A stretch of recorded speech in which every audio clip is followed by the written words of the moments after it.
আসসালামু আলাইকুম বন্ধুরা, আমি আজকে নিয়ে চলে এসেছি পনির পরোটা।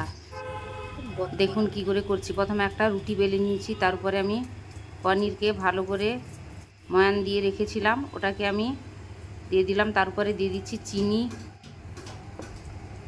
এবার ভালো করে মিলিয়ে নিয়েছি, আমি এবারে ফোল্ড করে নিচ্ছি। রেসিপিটা অবশ্যই ট্রাই করবেন। এই পনির পরোটার সঙ্গে কিন্তু কিছুই লাগবে না, এমনি কিন্তু খেতে দারুণ লাগবে।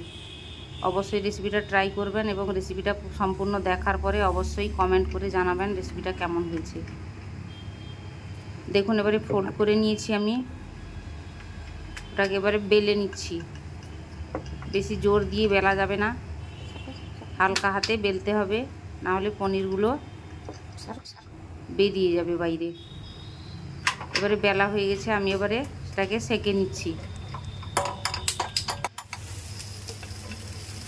একটা সাইড হয়ে গেছে, আমি এবারে উল্টে দিচ্ছি। রেসিপিটা অবশ্য খুবই ইজি।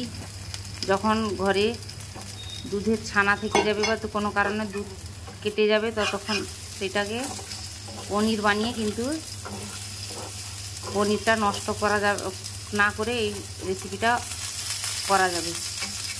খুবই কম সময়ে রেসিপিটা তৈরি করা যাবে। দেখুন এবারে পরোটাটা আমার রেডি হয়ে গেছে, আমি একটা প্লেটে তুলে নিয়েছি।